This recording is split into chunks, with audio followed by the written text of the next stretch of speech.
Baik, Assalamualaikum warahmatullahi wabarakatuh. Melanjutkan tugas mata kuliah web semantik sebelumnya.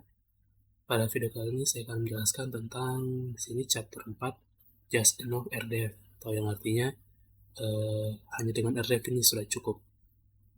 Ini kita coba baca untuk latar belakangnya. Pertama, coba artikan.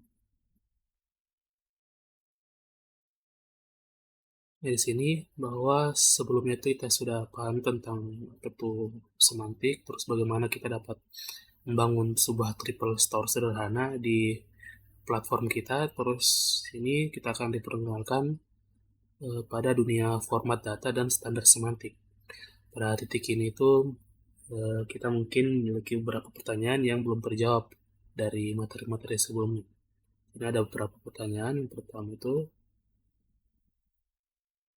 bagaimana kita bisa tahu predikat atau kata kerja mana yang harus digunakan. Terus selanjutnya, bagaimana kita tahu apakah suatu nilai dalam sebuah data yang kita rujuk itu pada angka titik, mengapung, atau di sini tuh floating point yang mewakili angka tersebut. Terus selanjutnya, ya, kenapa San Francisco CA itu ditampilkan sebagai San_Francisco_California dan bukan yang lain. Terus yang pertanyaan keempat, itu bagaimana orang lain akan tahu representasi apa yang kita gunakan. Terus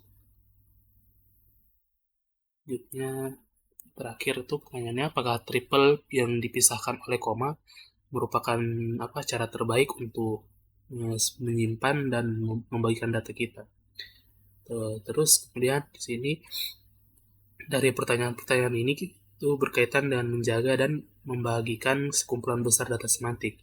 Jadi pada bab ini itu akan diperkenalkan beberapa konsep untuk membantu menyelesaikan masalah-masalah tersebut dari pertanyaan-pertanyaan tadi. Jadi sini ada yang pertama itu yang namanya URI sebagai strong key atau kunci yang kuat. Jadi kita bisa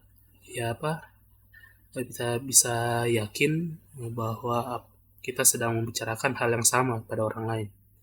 Terus ada yang namanya RDF serialization yang memiliki parser untuk setiap bahasa populer dan merupakan cara standar untuk mewakili dan memberikan data semantik. Dan yang terakhir itu ada yang namanya bahasa SPARQL. Itu cara standar untuk menanyakan data semantik. Terus paragraf terakhir untuk latar belakangnya itu penggunaan format web semantik jauh melampaui apa yang bisa dapat dibahas di sini. Jadi ya anggaplah konsep-konsep ini sebagai poin-poin utama, bagian-bagian yang benar-benar kita butuhkan untuk mulai membangun sebuah aplikasi semantik. Jadi kita masuk di yang pertama di sini. Jadi apa itu RDF? Kita coba artikan. Jadi di sini katanya mudah-mudahan bahwa pada titik ini kita telah apa kita telah melihat bahwa menyusun data ke dalam sebuah grafik itu mudah dan juga merupakan yang terbaik. Tapi sekarang setelah kita memiliki data yang dimuat pada sebuah grafik, itu bagaimana kita sini membagikan sini bagaimana kita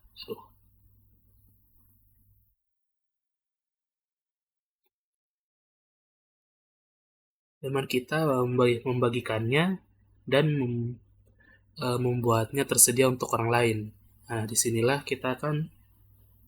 kerangka deskripsi sumber atau Resource Description Framework atau RDF dari W3C berperan. Jadi RDF itu menyediakan cara standar untuk mengekspresikan grafik data dan membagikannya dengan orang lain. Dan mungkin yang lebih penting dengan mesin. Karena ini adalah rekomendasi W3C atau sebuah standar industri dalam pengertian lainnya telah muncul kumpulan besar alat dan layanan di sekitar RDF.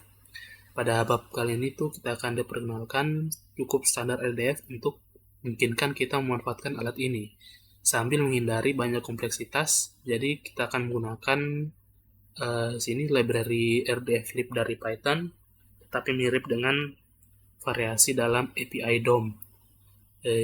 Jadi kita seharusnya dapat menggunakan apa yang kita pelajari pada bab ini dengan API RDF lainnya, karena prinsipnya tetap sama di seluruh pustaka.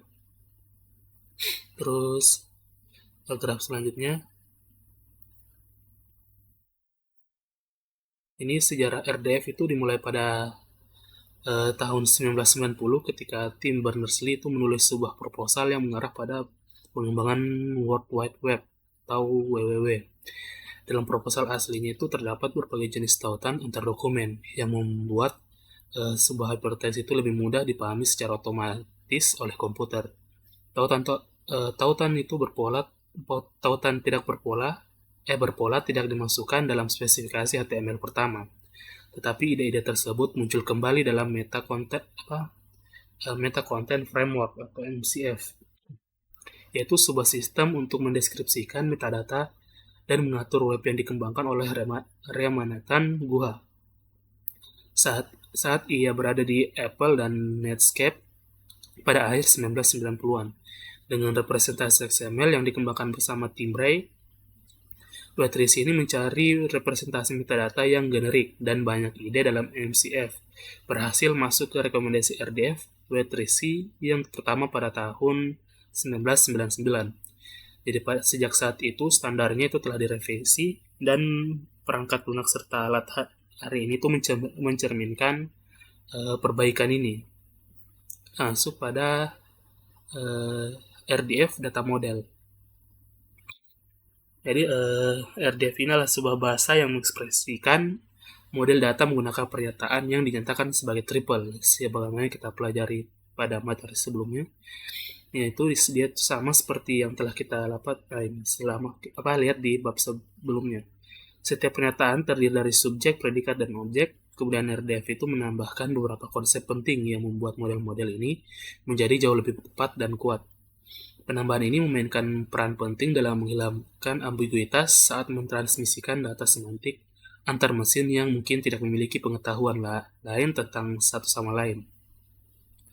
Kita masuk pada sini URI sebagai strong key. Jadi kita mungkin mengingat dari bab 1 bahwa ketika kita ingin menggabungkan beberapa tabel data relasional, kita itu perlu menemukan pengenal bersama antara kedua tabelnya yang memungkinkan kita untuk memetakan tabel-tabel tersebut. Pengenal bersama ini disebut sebagai key. Dan merupakan dasar untuk menggabungkan data rasional tadi. Dan selanjutnya, demikian pula dalam struktur data graf kita itu perlu memberikan pengenal unik untuk setiap simpul, sehingga kita dapat merujuknya secara konsisten di seluruh triple yang menjelaskan hubungan mereka. Hingga saat ini kita telah menggunakan string untuk memberi label pada simpul dalam graf kita. Dan kita telah berhati-hati menggunakan nama yang unik setiap kali ada kemungkinan tumpang tindih. Misalnya, kita menggunakan konvensi penamaan yang cerdas untuk menghilangkan ambiguitas yang berbeda. Terus ini tempat dengan nama yang sama dalam dataset place triple agar ID seperti San Francisco, California such as versus San Francisco, Chile menjadi berbeda. Terus graf selanjutnya,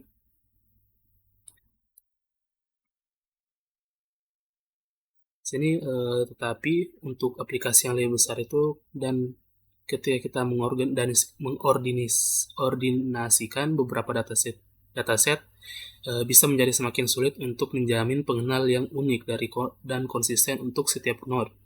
Contoh dari ini adalah jika kita mencoba menggabungkan dataset film klasik lama dengan dataset film kita dari bab 2. Database film klasik memungkinkan kemungkinan akan memiliki entry untuk Harrison Ford, bintang tamu film bisu seperti Lady Lady. Jika ID untuk aktor ini adalah Harrison Ford, maka ketika kita menggabungkan kedua database tersebut, kita mungkin dengan bisa saja menemukan bahwa aktor yang memerankan Han Solo dan Indiana Jones telah tewas akibat kecelakaan mobil pada tahun 1957.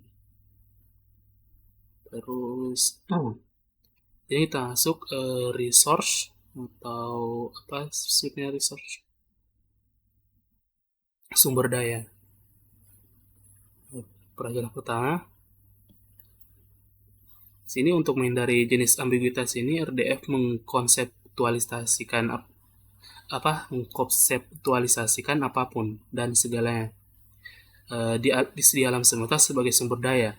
Sumber daya adalah jadi sumber daya itu apapun yang dapat diidentifikasi dengan pengenal sumber daya universal atau di sini Universal Resource Identifier atau yang kita kenal dengan URI ini. Kemudian berdasarkan desain apapun yang dapat kita bicarakan apapun yang kita bicarakan dapat diberikan sebuah URI. Jadi kita mungkin sudah familiar dengan yang namanya UR atau Universal Resource Locator atau string yang digunakan untuk menentukan sebagaimana halaman web atau di antara hal-hal lainnya diambil. URL ada kumpulan dari URI yang mengidentifikasi di mana informasi digital dapat diambil, sementara URL memberitahu kita di mana menemukan informasi tertentu.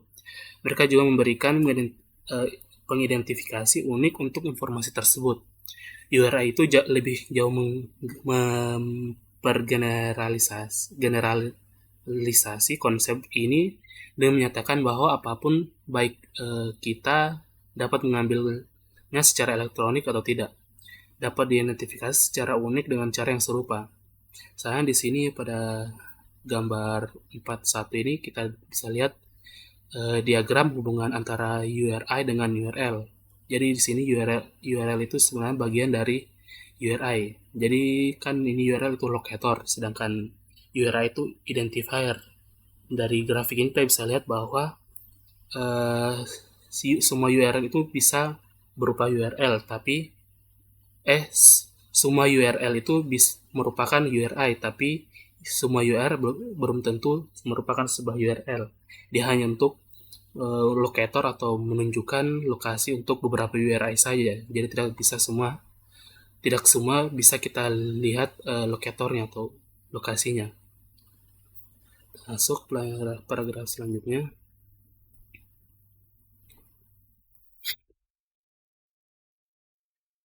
Karena URI dapat mengidentifikasi apa saja dengan sebagai sumber daya, subjek dari sebuah pernyataan RDF dapat menjadi sebuah sumber daya. Objek dalam pernyataan RDF dapat menjadi sumber daya dan predikat dalam pernyataan RDF itu selalu merupakan sumber daya. Terus URI untuk sebagai sumber daya yang direpresentasikan dalam menyatakan RDF disebut sebagai URI atau sini URI reference atau yang kita singkat URI ref untuk simpul grafik tersebut. Terus subsequently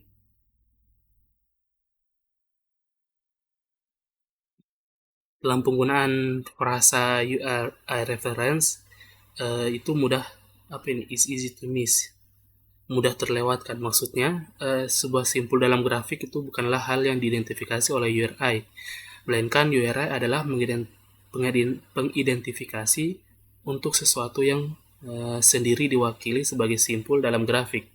Jadi kita mengatakan bahwa simpul grafik memiliki referensi, yaitu hal yang diidentifikasi oleh URI. Terus selanjutnya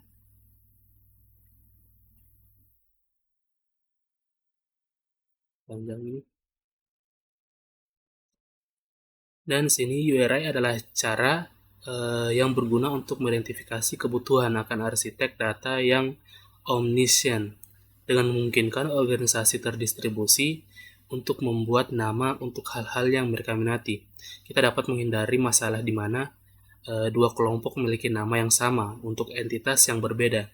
URI hanyalah string yang terdiri dari nama skema diikuti oleh titik dua garis miring atau di sini titik dua garis miring, dan pengenal khusus skema. Skema mengidentifikasi protokol untuk URI, sedangkan pengenal khusus skema digunakan oleh protokol skema untuk mengidentifikasi sumber daya secara unik. Hampir semua URI yang akan kita temui menggunakan skema HTTP atau HTTPS untuk mengidentifikasi hal-hal seperti yang kita telah kita alami dengan URL. Bagian khusus skema dari pengenal ini biasanya merupakan nama host, pengenal port opsional, kemudian jalur hierarkinya. Jadi, jika organisasi tetap membuat pengenal dengan menggunakan nama host di bawah kendali mereka, maka tidak ada kemungkinan dua organisasi membangun pengenal yang sama untuk dua hal yang berbeda dengan cara yang sama. Organisasi itu sendiri dapat membagi upaya pembuatan pengenal mereka di antara nama host yang berbeda dan atau jalur hierarkis yang berbeda, sehingga membuat penamaan sumber daya terdistribusi berfungsi pada skala manapun. Dan di sini karena URI itu unik, merupakan secara unik mengidentifikasi sumber daya atau things yang ada, entitas yang ada di dunia, maka di sini kita akan menganggapnya sebagai pengidentifikasi yang kuat. Nah, makanya tadi disebut sebagai strong key. Kemudian tidak ada ambiguitas mengenai apa yang mereka wakili dan mereka selalu mewakili hal yang sama, terlepas dari konteks di mana kita menemukannya. Selanjutnya, penting untuk dicatat bahwa URI itu bukanlah URL. Seperti tadi, meskipun setiap URL adalah URI secara praktis, ini berarti bahwa kita tidak seharusnya mengasumsikan bahwa URI akan menghasilkan informasi apapun. Jika kita mengetik pada pengenal ke dalam peramban web, namun menyediakan informasi digital tentang sumber daya di alamat tersebut dianggap sebagai praktik yang baik, seperti akan kita lihat pada sini linked data pada halaman 105 kalau di bukunya. Terus yang terakhir sini dalam RDF adalah hal yang ungu untuk memperpendek atau disini kita membuat alias, membuatnya menjadi singkat sebuah URI dengan memberikan namespace. Nah, kita menggunakan namespace untuk membuat alias kepada URI dasar dan hanya menulis bagian yang khas dari pengidentifikasi. Misalnya, RDF sering digunakan sebagai nama untuk URI dasar.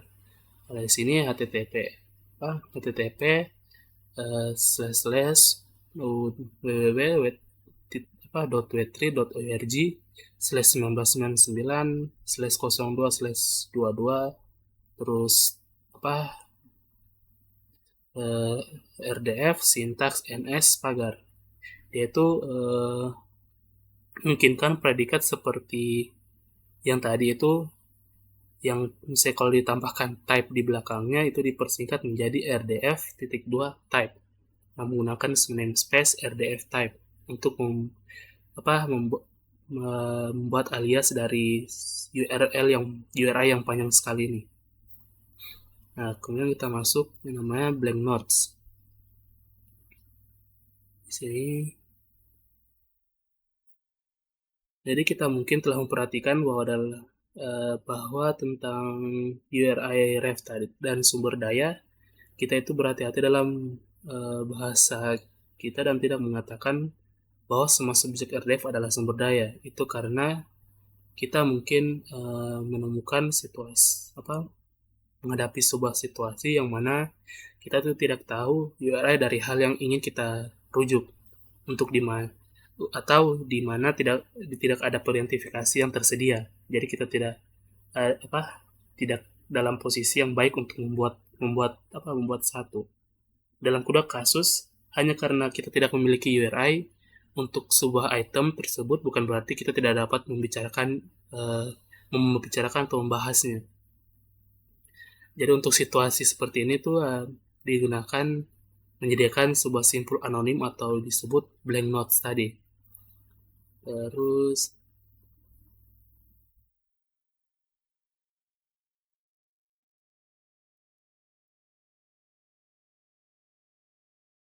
note kosong adalah note grafik yang mewakili subjek atau objek yang ingin kita buat pernyataan tetapi tidak memiliki cara untuk mengalamatkannya dengan URI yang tepat. Misalnya seperti yang akan kita lihat pada bab 5 ini, banyak API jaring sosial tidak mengeluarkan URI yang kuat untuk anggota komunitas mereka, meskipun mereka memiliki banyak hal untuk dikatakan tentang mereka. Sebagai gantinya, jaring sosial menggunakan not kosong untuk mewakili anggota tersebut, dan fakta tentang anggota itu terhubung ke not kosong tersebut. Nah, di sini bisa dilihat pada grafiknya, dia tuh seperti misalnya kita pelajari pada materi triple sebelumnya, dia tuh ada sebuah note dengan simpul-simpulnya mengarah ke keterangan kayak penjelasannya. Dia tuh kita bisa membuat yang namanya blank note, itu kita tidak perlu kasih perjelas bahwa dia itu apa, kita bisa buat menjadi kosong. Yang penting di dalamnya itu ada penjelasan tentang note kosong tersebut. Misalnya di sini ada blank 1, dia tuh memiliki nama Tobi, terus nama belakang Segaran, terus web blog, dia memiliki sebuah blog, terus dia tuh mengenal note lain, dan note lain itu juga merupakan note kosong, blank note yang juga tapi punya detail dari note-nya itu. Pertama di sini ada given name atau nama depan mungkin Jamie, terus nama belakang Taylor, terus dia memiliki email jamie@semprong.com. Jadi dia itu tidak perlu mengidentifikasi nama secara khusus, yang penting ada penjelasannya. Terus paragraf selanjutnya, sini dalam representasi triple, ID node kosong itu ditulis dengan underscore .2, terus kita namakan ID-nya. Nah, terus sini di mana ID adalah pengidentifikasi lokal seperti graf yang sewenang-wenang. Sebagian besar API RDF menangani ini dengan mengeluarkan ID internal untuk node yang hanya berlaku dalam graf lokal dan tidak dapat digunakan sebagai kunci kuat antar graf. Menggunakan format ekspresi triple sebelumnya, kita dapat menulis graf dari gambar ini. Kita dapat menuliskan kayak triple-nya. Dia di sini menggunakan underscore .2 terus membuat ID-nya. Di sini ada blank note, dia itu ID-nya AX1. Jadi setiap triple-nya itu subjeknya dinamakan dengan seperti ini, underscore .2 AX1. Terus sini ada predikat dan objeknya sebagaimana membuat sebuah triple. Itu juga dengan yang blank note 2 ini, dia membuat ID-nya itu ZB7, dan terus dilanjutkan sebagaimana membuat sebuah triple sebelumnya.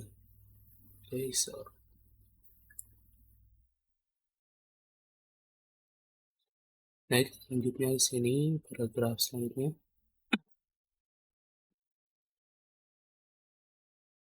Dan meskipun tidak ada salah satu dari node tersebut yang memiliki identifikasi eksternal yang kuat, dari konteks data yang terhubung ke node, jelas bahwa Tobi Segaran yang menulis sini penjelasannya itu bahwa Tobi Segaran yang menulis blog Twitobus mengenal Jamie Taylor dengan alamat email. Nah, meskipun tadi tidak memiliki identitas yang jelas, dari triple ini disimpulkan seperti tadi bahwa Tobi Segaran menulis blog namanya Twitobus. Dia itu mengenal Jamie Taylor yang memiliki email jamie@semprong.com. Meskipun sebuah node graph yang tidak memiliki ID khusus, tapi tetap bisa dipahami isinya. Selanjutnya, jadi kita mungkin juga menemukan sebuah situasi di mana berguna untuk membuat model data yang menggunakan node dalam grafik RDF. untuk sekedar mengelompokkan serangkaian pernyataan bersama-sama. Misalnya saat mendeskripsikan sebuah bangunan, seringkali berguna untuk mengelompokkan alamat jalannya. Terus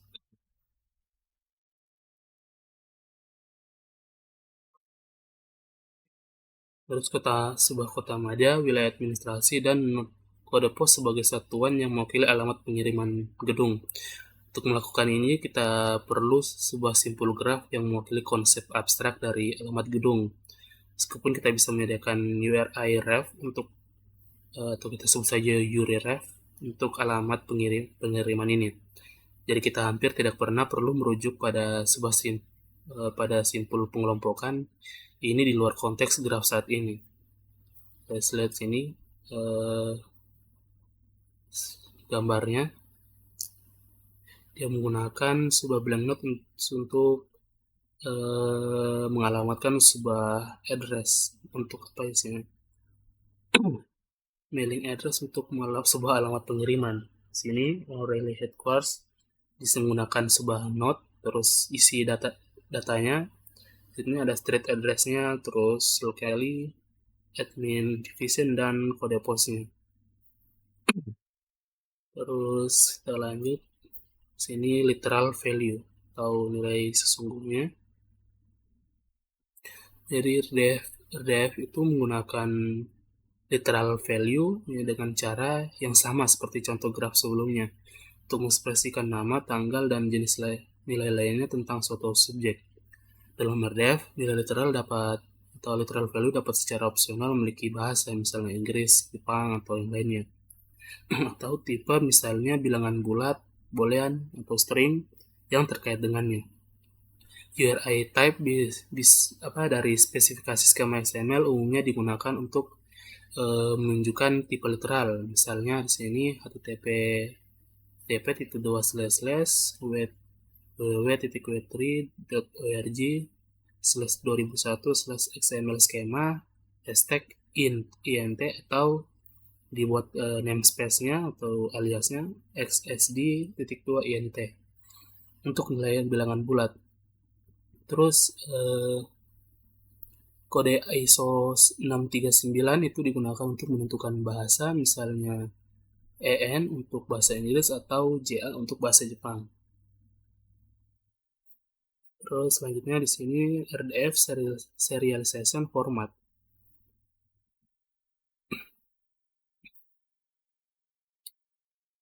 Ini pertama, meskipun model data yang digunakan RDF itu sangat sederhana, representasi terserial cenderung menjadi rumit ketika grafik RDF disimpan ke dalam sebuah file atau dikirim melalui jaringan karena berbagai metode yang digunakan untuk memperkecil data sambil tetap menjaga agar data tersebut dapat dibaca. Mekanisme kompresi ini umumnya berbasis pintasan yang mengidentifikasi beberapa referensi ke sebuah node grafik menggunakan struktur bersama yang kompleks. Terus selanjutnya kabar baiknya itu kita tidak perlu terlalu khawatir tentang sebuah kompleksitas format terserialisasi karena ada pustaka RDF yang open source yang untuk hampir semua bahasa pemrograman modern yang menangani hal ini untuk kita. Misalnya kita percaya bahwa korelasi juga benar jika kita pikir tentang format serialisasi dan kita tidak berada dalam bisnis menulis pustaka RDF. Maka kita sebaiknya mencari pustaka yang lebih baik.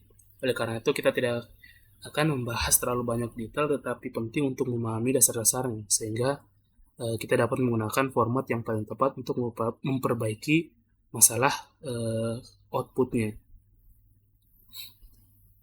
Terus sini kita akan membahas 4 format serialisasi yang mana yang pertama N-triple, notasi yang paling sederhana, terus ada entry compact yang lebih compact dari format N-triple, kemudian RDF atau XML, salah satu format serialisasi yang paling sering digunakan, dan yang terakhir RDFA dalam atribut atau yang dikenal RDFA yang dapat disematkan dalam format serialisasi lain seperti XHTML.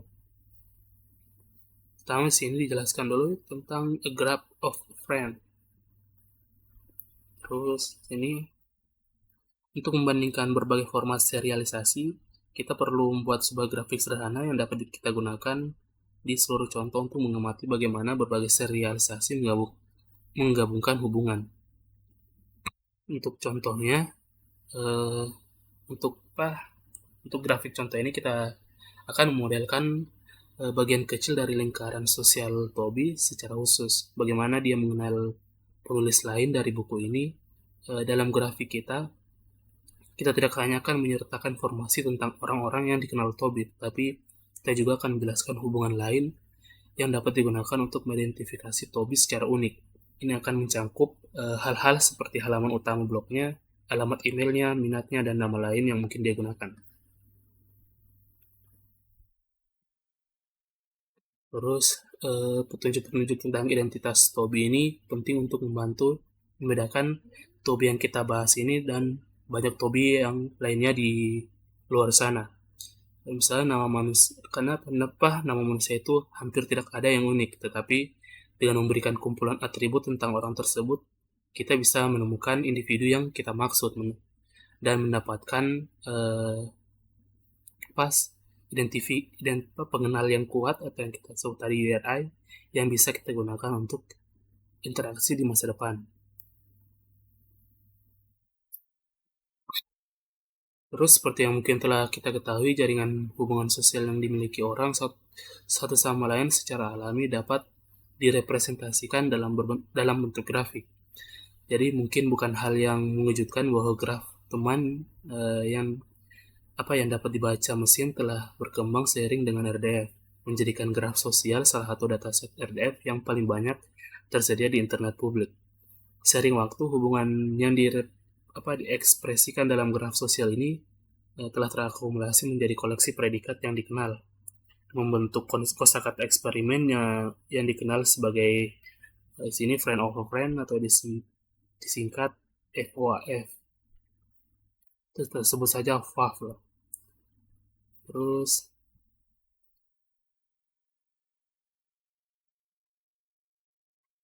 tidak menyerankan bahwa istilah inti kosakata inti dari FOAF itu merupakan sekumpulan predikat telah diadopsi dan diperluas untuk menggambarkan sejumlah entitas yang umum yang tersedia di internet. Misalnya, FOAF menyediakan predikat untuk mengidentifikasi foto-foto yang menggambarkan subjek dari pernyataan tersebut. Sementara FOAF terutama berkaitan dengan orang.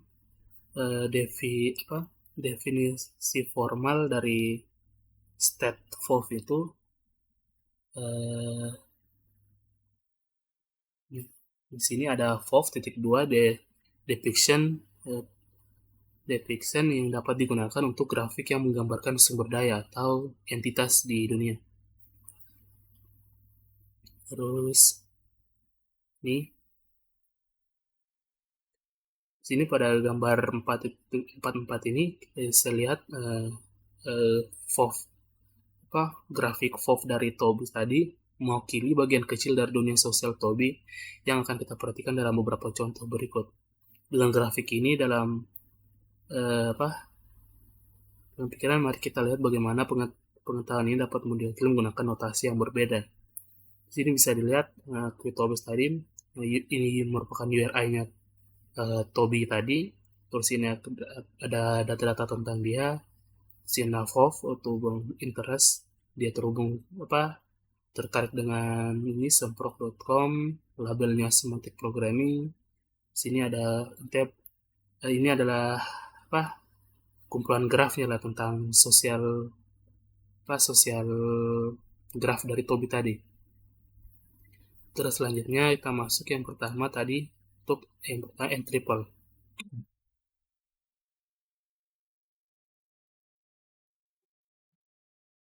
Notasi n triple adalah serialisasi yang sangat sederhana tetapi verbose. Verbose ini itu maksudnya apa? Kalau kita lihat verbose itu kayak bertele-tele lah. Terus keluar tadi terus mirip dengan apa yang telah kita gunakan dalam file data triple kita saat ini karena kesederhanaannya n triple itu digunakan oleh kelompok kerja inti W3C untuk mengungkapkan berbagai model data kasus uji RDF secara tegas saat mengembangkan spesifikasi RDF yang diperbarui. Terus kesederhanaan ini juga membuat format n triple itu sangat berguna ketika membuat dataset secara manual untuk pengujian aplikasi dan debugging. Terus ini, jadi di sini setiap garis dari output format n triple itu merepresentasikan single statement sawar. Itu bisa diartikan.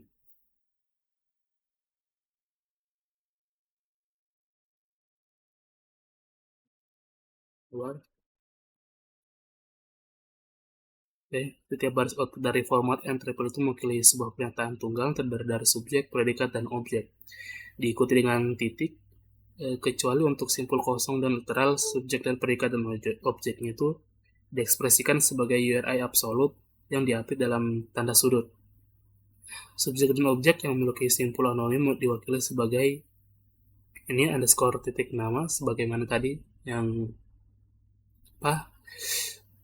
blank note di mana nama adalah nama simpul alfanumerik yang dimulai dengan huruf.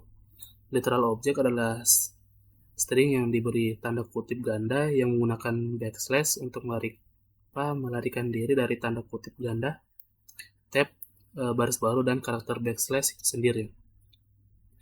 Literal string dalam notasi n triple dapat secara opsional menentukan bahasa mereka ketika diikuti dengan @length, di mana yang length adalah kode bahasa ISO 639.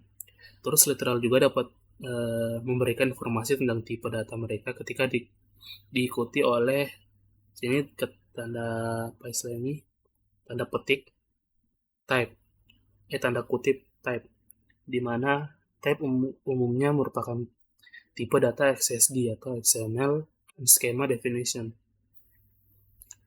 Terus ini extension NT. Aduh.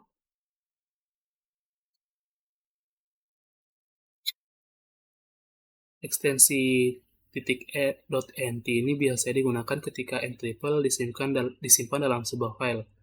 Dan ketika mereka ditransmisikan melalui HTTP, jenis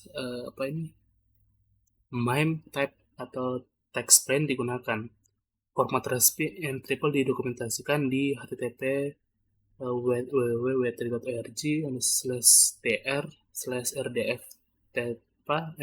test case hashtag n triple. Grafik FOV sini grafik FOV yaitu apa ini hasilnya seperti yang ditunjukkan pada gambar 4.44 dapat dipastikan dalam n triple untuk sini adalah bisa kita lihat format n triple dari grafik yang tadi. Dia itu dituliskan dia karena yang sederhana dia masih sebagaimana format triple yang dasarnya. Misalnya di sini dan mulai dengan subjeknya itu Toby, terus predikatnya homepage-nya dia memiliki homepage namanya QTobes. Tapi di sini bedanya dia menggunakan URI untuk setiap objeknya. Misalnya di sini URI-nya QTobes, terus URI hubungan homepage menggunakan ini halaman FOV, terus URI dari websitenya. Begitu pula seterusnya. Sini untuk bisa juga untuk literal value. Kalau literal value itu dia menggunakan .2, sedangkan untuk URI dia itu menggunakan kurung siku seperti ini. Waduh. Kemudian di sini kalau misalnya dia menggunakan blank note, dia menggunakan seperti tadi underscore tick 2 terus ID-nya. Di sini misalnya underscore tick 2 Jamie. Terus ini dan menjelaskan ini tentang objek Jamie tadi sebagai subjek, bahwa Jamie tadi tuh namanya Jamie Taylor, terus Jamie memiliki mailbox itu di sini gitu juga seterusnya, menggunakan format dasar dari triple tadi, subjek, objek, predikat sampai semuanya. Dan di sini kita masuk ke yang entry.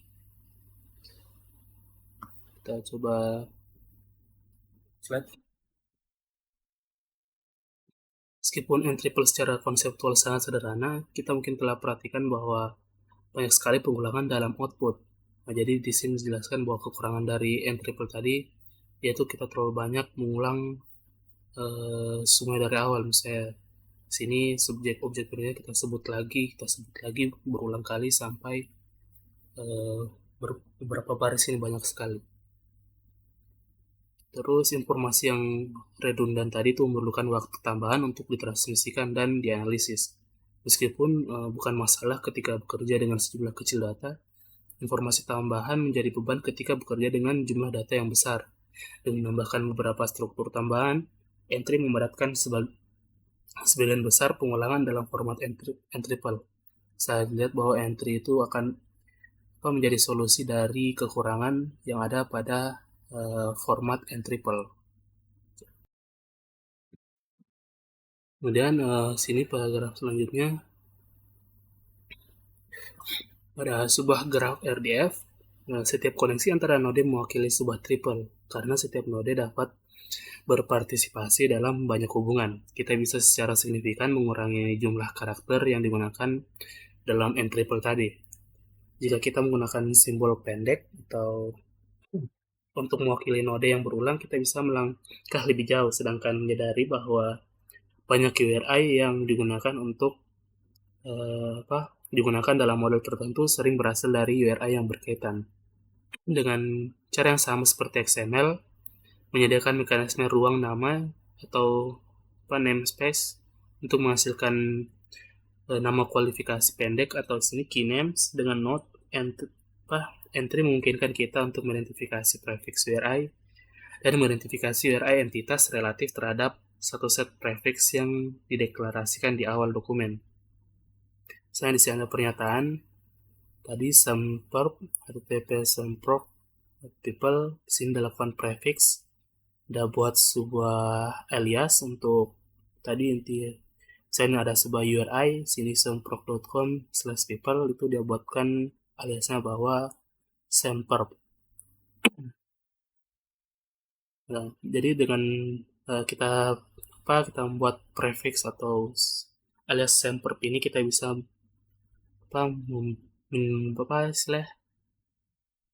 membuatnya lebih singkat. Kalau misalnya kita buat misalnya untuk identifikasi URI dari Colin, daripada kita tambahkan Colin di ujung dari URI-nya ini, kita bisa membuatnya menjadi semperp.2 Colin saja.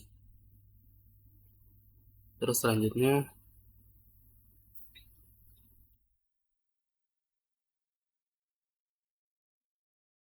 karena setiap simpul dalam graf RDF adalah subjek potensial tentang mana kita mungkin memiliki banyak hal untuk dikatakan. Tidak jarang nasihat subjek yang sama diulang banyak kali dalam output entry mengurangi pengulangan ini dengan membiarkan kita menggabungkan beberapa pernyataan tentang subjek yang sama dengan menggunakan titik koma setelah pernyataan pertama, sehingga Anda hanya perlu menyatakan predikat dan objek untuk pernyataan lain yang menggunakan subjek yang sama.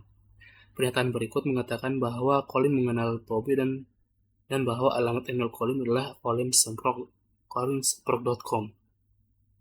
Jadi sini bahwa pada entry itu udah persingkat dengan cara di sini udah persingkat yang ada di entry sebelumnya dengan cara bahwa selama masih membahas subjek yang sama, kita cukup menggunakan istilah tambahkan indentasi di sini, terus kita tinggal tambahkan subjek dan predikat dan objeknya saja. Yang penting dipisahkan dengan titik 2 saja. Dan dia, kalau misalnya sudah pembahasan tentang subjek tersebut, kita akhiri dengan titik. Misalnya di sini, sebelumnya tadi Kanda sudah buat alias, Semper Colin, of nouns, di sini udah kenal bahwa tentang Toby, terus sini udah masih bahas tentang Colin, tapi cukup sini udah jelaskan bahwa mailboxnya itu colinsembrut.com. Tidak perlu udah tulis lagi subjeknya secara berulang, cukup tambahkan kedua, terus indentasi selama membahas subjek yang sama, terus tambahkan predikat dan objeknya saja. Seperti itu. Terus entry juga itu juga memungkinkan menyediakan pintasan yang memungkinkan kita untuk mengungkapkan sekelompok pernyataan yang berbagi subjek anonim yang sama, misalnya atau simpul kosong atau not graph blank note, tanpa harus menentukan nama internal untuk simpul kosong tersebut. Seperti yang dibahas sebelumnya, alamat surat seringkali dimodelkan dengan simpul kosong untuk menampung semua komponen alamat bersama-sama. Beatrice telah mengidentifikasi kosakata untuk merepresentasikan elemen data dari format pertukaran vCard yang mencakup predikat untuk memodelkan alamat jalan. Misalnya untuk menentukan alamat O'Reilly ini, kita bisa menulis sini ada address-nya, URI dari address-nya, terus namanya address-nya, nah, terus locality-nya itu Sebastopol, California. Nah, kalau di sini tuh dia kalau misalnya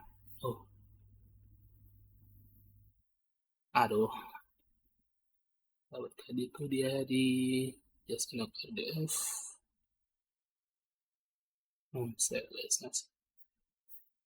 Tadi mana? Nah, ini kalau misalnya dia tuh membahas sebuah blank note. Bedanya tadi kan ini dijelas siapa subjeknya. Nah, terus kalau sebuah blank note itu dia tulis dalam sebuah kurung siku seperti ini. Nah, terus tinggal ditambahkan setiap subjek dan predikatnya saja. Itu menandakan bahwa dia membahas sebuah istilah subjek yang sama juga, sama seperti ini, bedanya dia itu untuk blank note. Terus selanjutnya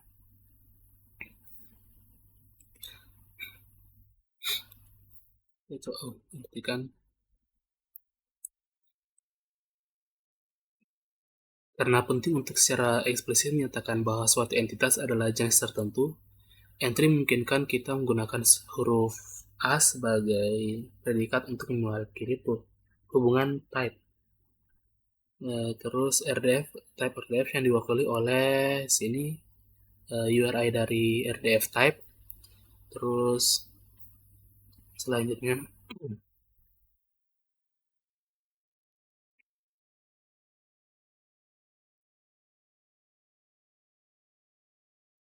predikat lain untuk istilah entry menyediakan shortcut itu di sini RDF dari OWL atau dikenal ontologi web language adalah kosakata untuk mengidentifikasi hubungan yang tepat antara elemen model. Sini akan membahas lebih lanjut tentang OWL di bab 6, tapi bahkan ketika model tidak menggunakan ketetapan OWL, kita akan sering melihat predikat OWL CMS untuk menyatakan bahwa dua URI merujuk pada identitas yang sama. Predikat CMS digunakan begitu sering sehingga penulis entry menunjuk simbol sama dengan sebagai singkatan untuk itu. Ya, di sini bentuk dari entry dari N-triple tadi yang tadinya ini panjang sekali.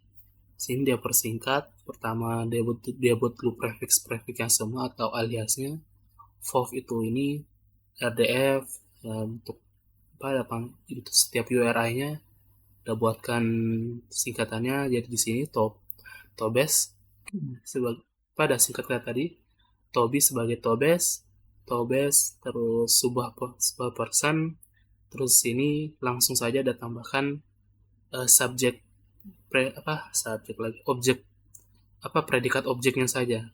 Terus di sini Sampran Colin, nah, langsung dah jelaskan juga ini merupakan sebuah blank note. Langsung jelaskan setiap cukup eh, predikat objeknya saya tidak berulang seperti yang ada di triple, sehingga istilah ini kayak kodenya jadi lebih singkat.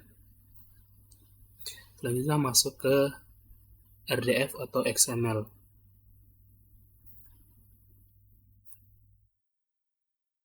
Rekomendasi web3c yang asli tentang RDF mencakup baik deskripsi RDF sebagai model data maupun XML sebagai ungkapan dari model-model RDF. Karena ini orang kadang-kadang merujuk pada RDF XML sebagai RDF, tetapi penting untuk mengenali bahwa ini adalah salah satu representasi yang mungkin dari grafik RDF.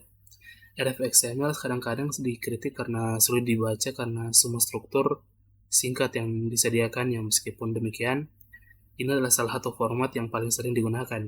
Jadi berguna untuk memiliki beberapa pemahaman tentang tata letaknya. Terus selanjutnya, secara konseptual, RDF atau XML dibangun dari serangkaian deskripsi yang lebih kecil, masing-masing melacak jalur melalui grafik RDF. Jalur-jalur ini dijelaskan dalam hal simpul sebagai subjek, kemudian tautannya sebagai predikat yang menghubungkan mereka ke simpul lain atau objek. Urutan simpul tautan simpul ini dapat diulang membentuk struktur stripped atau pikiran tentang permen yang simpul sebagai garis pemerah dan predikat sebagai garis putih. Karena masing-masing node itu encountered itu ditemui dalam deskripsi ini memiliki pengidentifikasi yang kuat, sehingga dimungkinkan untuk menyatukan deskripsi yang lebih kecil untuk mempelajari struktur graf RDF yang lebih besar. Sini bisa lihat untuk graf contoh stripe-nya sini yang berulang tadi antara node simple node, terus ini node simple node lagi. Dia akan istilah kayak berantai.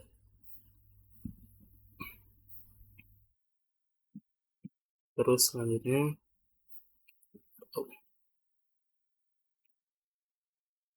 jika ada lebih dari satu jalur yang dijelaskan dalam dokumen RDF XML, semua deskripsi harus merupakan child dari satu elemen RDF. Jika hanya ada satu jalur yang dijelaskan, elemen RDF dapat dihilangkan seperti dokumen XML lainnya.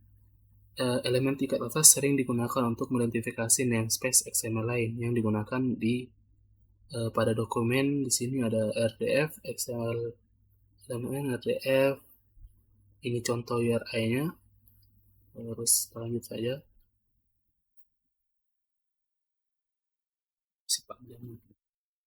Terus jalur selalu dijelaskan mulai dari simple graph menggunakan elemen RDF description, terus referensian URI untuk simple dapat ditentukan dalam elemen deskripsi dengan atribut RDF about. Untuk simple kosong, identifikasi lokal yang berlaku hanya dalam konteks dokumen saat ini dapat ditentukan menggunakan atribut RDF not ID. Tautan predikat ditentukan sebagai elemen anak atau child dari simple RDF description yang memiliki child lagi mereka sendiri yang mewakili simple graph. Garis sederhana yang mewakili Colin sebagai teman Toby pada gambar 45 akan terlihat seperti lanjut tadi. Terus sini untuk grafik hubungan bahwa Toby itu mengenal Colin, dia akan seperti nanti. Pertama RDF pas lalu di awal sini RDF yang utama bahwa sintak NX terus for 1. Sini dimulai pertama description about sini Qtobus, terus dia tuh nose ditambahkan for nose, tambahkan lagi description dan about tentang Colin, terus namanya Colin, terus dia tutup sebagaimana seperti XML. Jadi XML itu mirip dengan HTML, setiap tag pembuka itu harus ditutup. Terus ini terakhir ditutup dengan RDF. Terus literal object sini objek literal dapat ditentukan sebagai teks dari sebuah elemen atau sebagai atribut pada elemen RDF description. Dan mari kita kembangkan contoh ini menambahkan informasi lebih lanjut tentang Colin dan tentang teman Toby yang lain. Nah, di sini pertama dia buka dulu RDF, terus sini untuk Putri Orji, untuk RDF-nya, terus POV-nya. Pertama mulai description, terus about, maksudnya akan melakukan deskripsi tentang sini Toby, terus dia note, kenal Colin, terus detail dilakukan lagi deskripsi tentang Colin, isinya nama Colin Evans, terus mailboxnya colin@simpron.com, terus terakhir dia tutup, terus tutup lagi. Terus kalau misalnya dia knows atau udah kenal lagi orang lain, kita tambahkan lagi tag FOV knows lagi. Terus ditambahkan lagi detailnya, di dalamnya ada description lagi tentang Jamie @simpron. Terus selanjutnya sini penjelasan paragraf selanjutnya.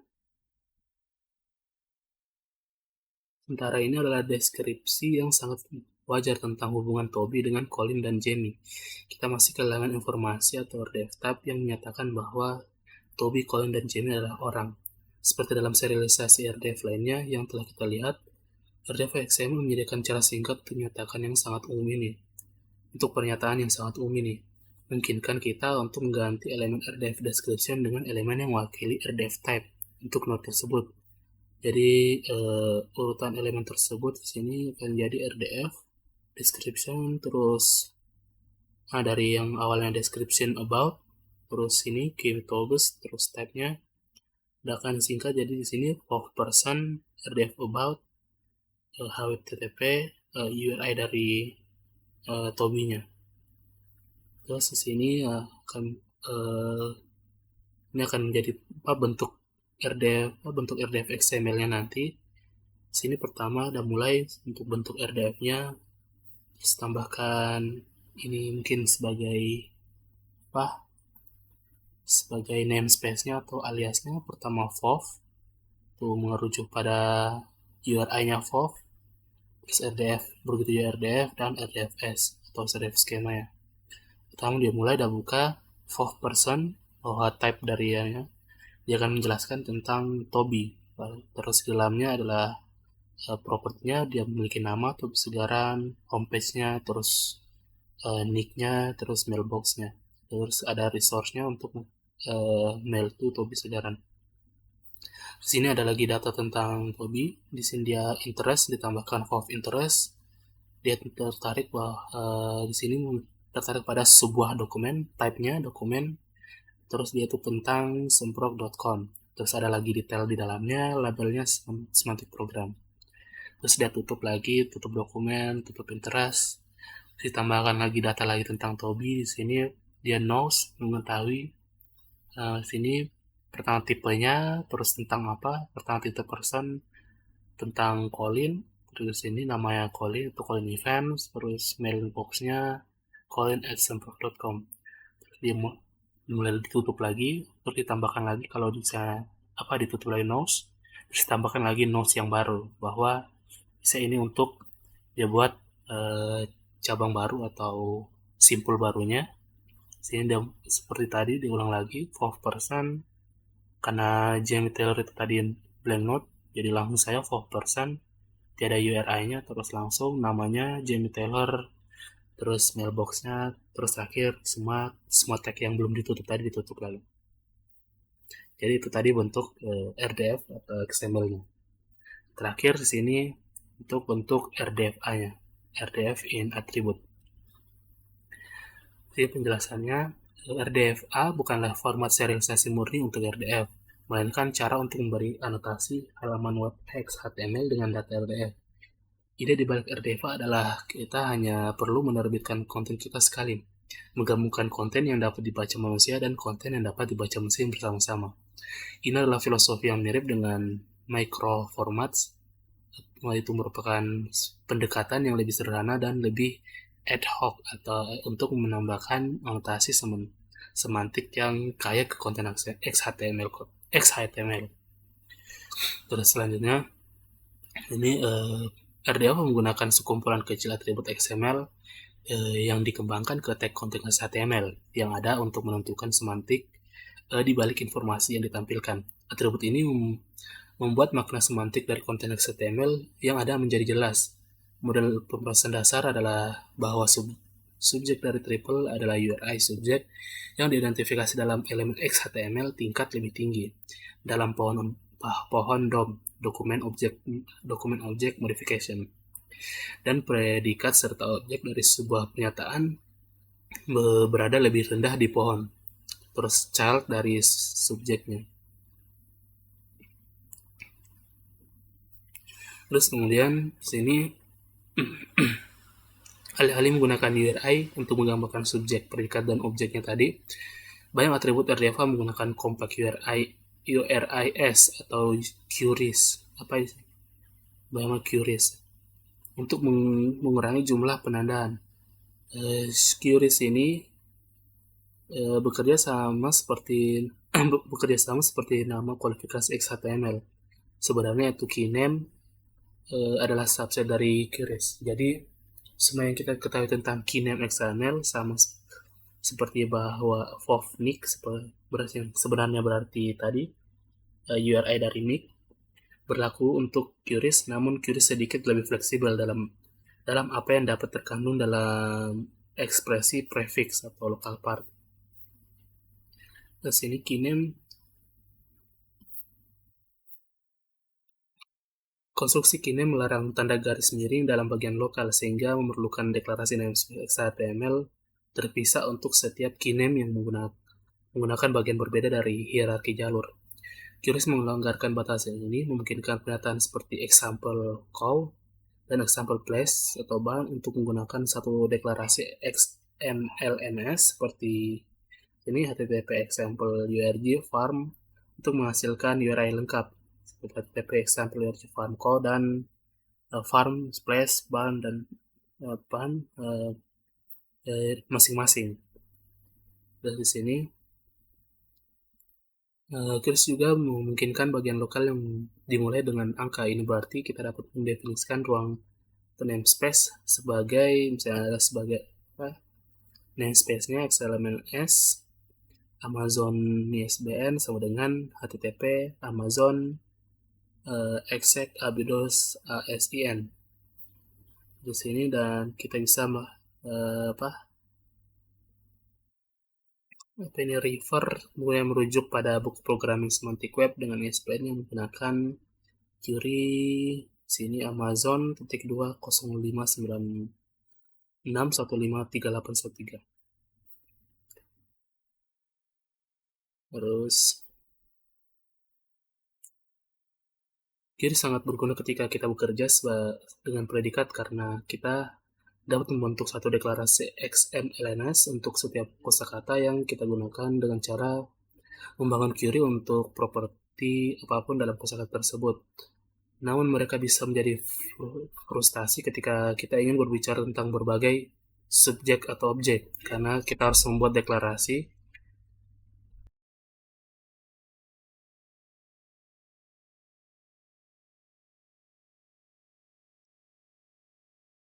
tadi sangat berguna ketika kita bekerja dengan predikat karena membuat satu deklarasi XML untuk setiap kosakata yang kita gunakan dengan cepat menggunakan query untuk properti tadi apapun dalam kosakata tersebut.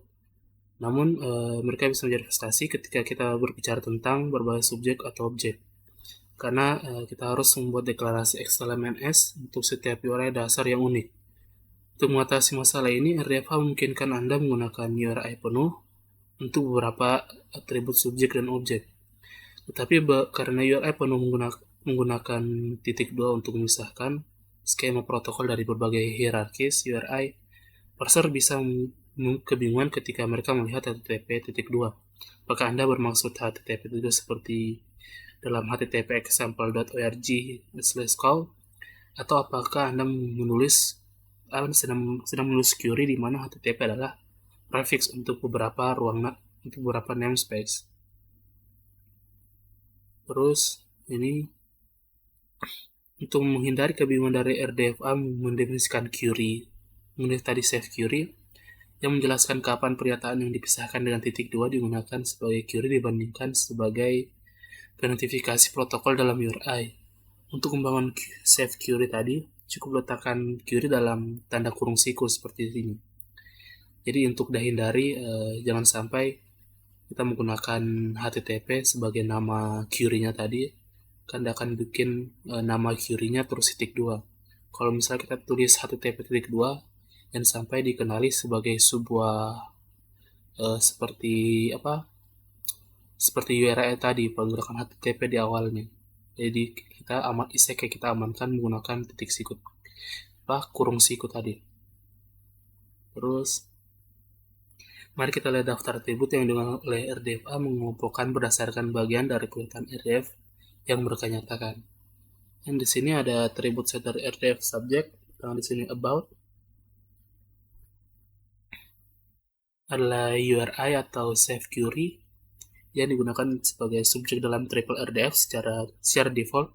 URI dasar untuk halaman adalah URI akar untuk semua pernyataan, menggunakan atribut tentang memungkinkan pernyataan dibuat di mana URI dasar bukanlah subjek.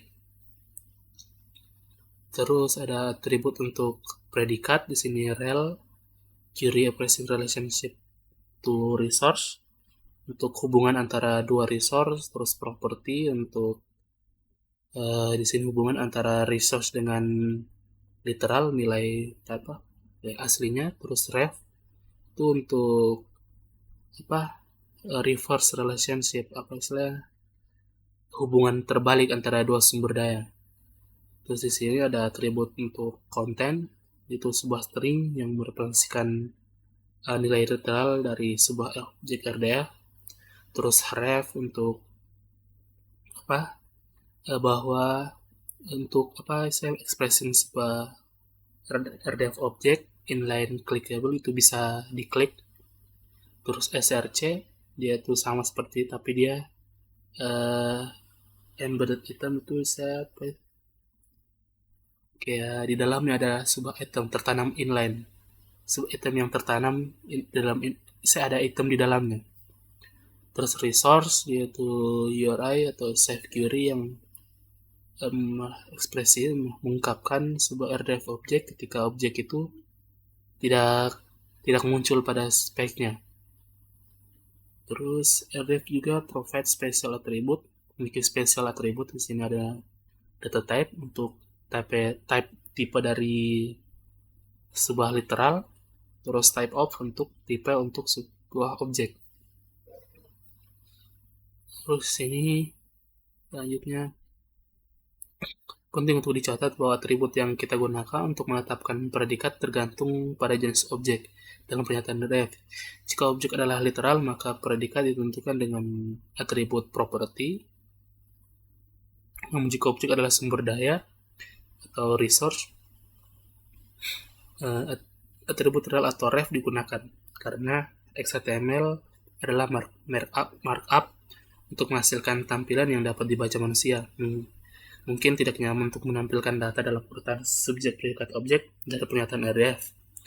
Untuk menangani situasi ini, RDFA menyediakan atribut ref untuk menetapkan predikat yang juga menunjukkan bahwa urutan pernyataan telah dibalik atau objek, predikat, subjek. Sini setidaknya kita dapat menentukan triple RDF dalam suatu elemen markup. Dalam contoh berikut, objeknya adalah literal, jadi kita menggunakan atribut property untuk menyatakan predikatnya. Misalnya adalah sebuah literal, jadi di sini menggunakan span, fov, terus about dia tentang URI-nya, terus propertinya fovnik, terus kontennya kiwitobas. Jadi dia tadi tuh di sini kita menggunakan atribut property, ya di sini property untuk menyatakan apa istilah, jadi kita menggunakan atribut itu menyatakan predikatnya. Jadi sini predikatnya itu nick. Tapi di sini kalau misalnya menggunakan sebuah resource, jadi dia menggunakan rel. Jadi bahwa sini subjeknya merupakan apa? Subjeknya itu sebuah resource atau sumber daya. Bedanya dia di sini kalau ini property, kalau sini menggunakan rel. Artinya dia akan sebuah sumber daya, sebuah resource. Terus sini, tapi kita juga bisa menggunakan elemen XHTML untuk menampilkan bagian-bagian dari struktur. Misalnya kita bisa membuat pernyataan berikut tentang nama panggilan Toby yang menampilkan string QTobes. Jadi di sini Toby's nickname is, mungkin dia di sini yang ini ditambahkan sebuah statement. Ini nama nickname dari Toby itu di sini pastikan URI-nya. Pertama URI of, terus about, sini about tentang Toby bahwa propertinya itu sini QTobes nick. Nah, di sini ditambahkan QTobes. Kemudian sini here an example of. Berikut adalah contoh dari catatan of Toby sebagai fragmen HTML yang diberi anotasi dengan RDFA. Atribut HTML dan teks yang bisa diambil oleh parser RDFA dari ini. Dari ini, apa ini? XHTML ditulis dengan tebal. Anotasi dapat dibuat dalam tag mana saja dan dimaksudkan untuk menggunakan kembali atribut XHTML yang ada dan teks yang juga digunakan dalam konten XHTML yang dapat dibaca manusia. Mungkin sulit untuk mencari cara menggabungkan atribut ke dalam dokumen yang sudah ada, tetapi manfaatnya adalah semua data tersedia di satu tempat dan konsep yang dibahas dijelaskan secara tegas menggunakan URI refs yang kuat. Nah, di sini ada contohnya. Ini contoh dari tadi yang grafik yang tadi. Sini dimulai pertama ada menggunakan SLMNS, panggil SLMNS-nya FOV yang satu, terus sini about akan bahas tentang Toby, type-nya itu sebab type-nya itu person, terus sini ada name, ada tuliskan name, terus span properties, FOV name, terus Toby segaran, terus nickname itu property FOV nick, QTobes, terus interest, tadi interestnya itu semprot, terus di dalamnya ada lagi semantic programming, labelnya terus semantic programming, terus homepage. Nah, di sini untuk daftar friend-nya, buatkan URL list-nya. Pertama, for knows about the type person prof, people calling, type of person, propertinya adalah propertinya itu namanya, calling events. Terus ini anda kenal lagi type of person, namanya itu Jamie Taylor, terus rel itu mengarah ke mailbox Jamie Eisenbrock, terus dia tutup. Jadi ini seperti kita coding sebuah HTML di kelihatannya, karena bisa disebut sebagai XHTML. Oke, itu tadi semua penjelasannya.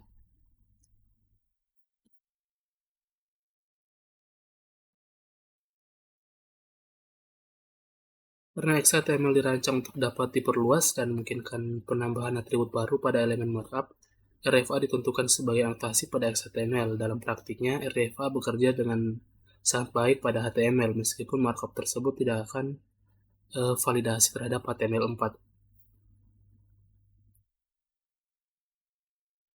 Karena mudah untuk membungkus keluar output dari HTML yang tertemplate dengan RDFA, dan mengingat preferensi situs web yang didorong oleh database, jumlah RDFA yang tersedia di web berkembang pesat. Sejumlah situs terkemuka termasuk MySpace dan alat penulisan populer sekarang memiliki kemampuan output RDFA, meskipun mungkin tidak terlihat jelas karena RDFA tidak mengubah rendering HTML.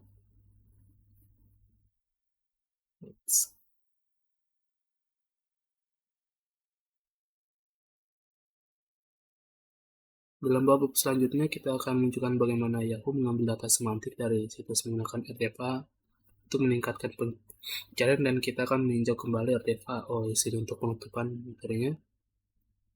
Oke, sudah tadi penjelasan saya sampai sini saja. Ini untuk materi berikutnya. Jadi itu tadi bagaimana dengan RDFA. Penjelasannya dengan RDF itu cukup. Nah, mulai dari mengenai apa itu URI sebagai identifier dan juga sebagai kunci utama dan sebagai pengenal dari data-datanya kita. Terus bagaimana kita representasikan datanya tadi, mulai dari menggunakan N-triple, terus entry, terus RDF, XML, dan yang terakhir RDFA. Jadi mungkin saja yang bisa saya jelaskan. Mungkin kebanyakan saya sambil membaca karena materinya tidak banyak mengenai codingan. Kurang dan lebihnya mohon dimaafkan. Sekian dari saya, terima kasih.